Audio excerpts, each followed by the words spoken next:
Forensic accountants can be a critical resource to either individuals or companies dealing with fraud.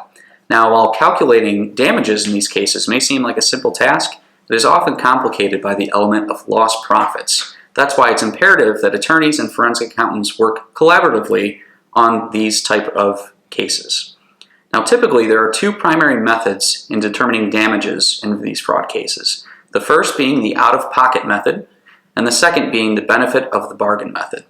The out-of-pocket method calculates damages based on the difference between the actual amount paid and the true value of an asset or item, while the benefit of the bargain method calculates damages based on the difference between the represented value and the true value of that item or asset. Now, typically victims of fraud prefer the benefit of the bargain method because there is typically a larger variance between the represented value and the true value of that asset or item. Now, for lost profits, there are three general approaches underneath the benefit of the bargain method. The first being the yardstick approach, where it looks at a company's lost profits compared to another company in a similar line of work that was not defrauded. The second approach is the hypothetical approach, where you look at hypothetical expenses that would have been charged against the lost sales, ultimately representing the lost net income. Then the third approach is the before and after approach, where you look at that specific company's profits before and after the instance of fraud.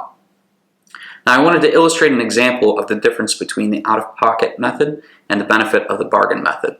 So let's say that John Smith is looking to buy a racehorse, and he contacts a racehorse dealer, and that dealer was able to locate one for him and informs him that there's a racehorse that has a represented value of $950,000. But it is currently selling for $800,000 because the current owner is retiring. Now, what John doesn't know, but the dealer knows, which is the instance of fraud, is that the racehorse is truly only worth $700,000 because of underlying medical conditions. Now, under calculating damages under the out-of-pocket method would be calculated as the difference between the actual amount John paid, which was $800,000, and the true value of the racehorse, which was $700,000. Therefore, damages in this case would be $100,000 under the out-of-pocket method. Underneath the benefit of the bargain method, damages would be calculated based on the represented value, which was $950,000, the dealer said, and the true value of the racehorse, which is $700,000. So the damages in this instance would be $250,000. So clearly, for the defrauded party, the preferred method would be the benefit of the bargain method.